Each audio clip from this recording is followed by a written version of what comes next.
Alan, you saw the Alto Knights. It stars Robert De Niro in dual roles.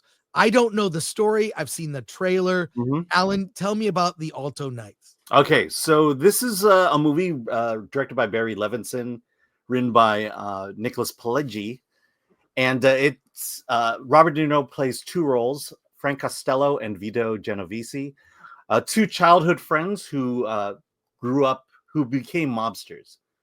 At one point, Vito is sent away to prison for many years, and so power of the mob is transferred to Frank. And Frank, over the years, has kind of moved the mob along. He's made it slightly legit. He's become a very powerful man. Now Vito has returned, and he wants everything back. And he doesn't like the fact that things have changed. He doesn't like the speed in which he is getting his power back.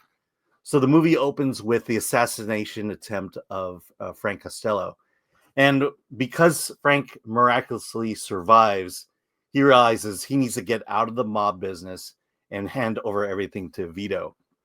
This is a very interesting movie because this takes place, I think right before the 60s. And so this is when the drug trade starts coming in, starts affecting things. And this movie just becomes this character study of these two men. One who wants to get out of the mob and bring a little bit of legitimacy to it. And the other is this old school mobster in Vito Genovese. One of the interesting things is, as you note, Robert De Niro is playing the lead roles. The question is, did he need to? Narratively speaking, no. Yeah, the trailer looks dumb. I'm sorry. It's De Niro in a on. Well, let me talk about that. In terms of narrative, you could have hired someone to play either Frank or Vito, and then De Niro take the other. I believe the reason De Niro took the two roles is because of the acting challenge. Frank is very much your typical De Niro role. He's the diplomat. He's the tough guy.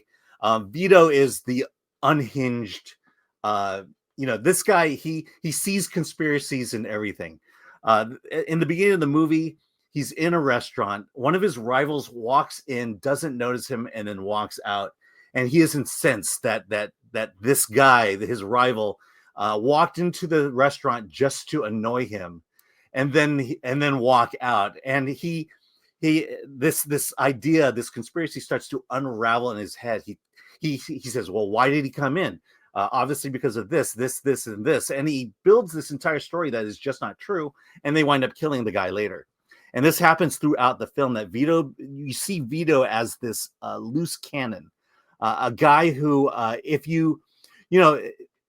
his driver, played by Cosmo Jarvis, says, oh yeah, look, we're in upstate New York. This is where the Mormons came from. And that comment about the Mormons just unravels. And this is that type of character Vito is. The thing about Vito in terms of De Niro's performance, plays that unhinged, and then they pitch up the voice a bit so it's higher, which is weird. So I'll say this: how does this go as a film? I actually like this movie. What? Yeah, it's an interesting mob movie. I think what I really like about it is it feels like an indie film. You've got Barry Levinson, Nicholas Pileggi, and it just feels like they didn't spend a lot of money at $50 million, which is pretty small compared to films today.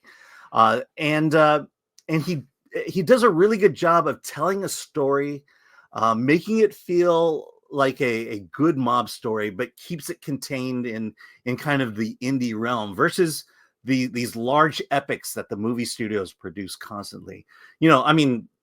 Godfather is the greatest mob movie ever. But there's this epic feel to it.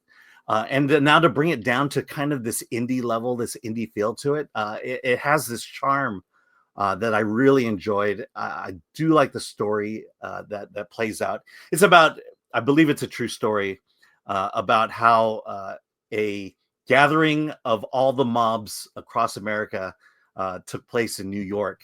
And so I would say, look, it's weird, but it's a small film. It was enjoyable. It had a lot of charm, and I would recommend it. I gave it an 8 out of 10. Based on the trailer, I really was underwhelmed, but Yeah. maybe I'll check this out on streaming. Yeah, I had zero expectations, especially because of the trailer. But they were, if De Niro wants to play two roles, I guess you let De Niro play two roles.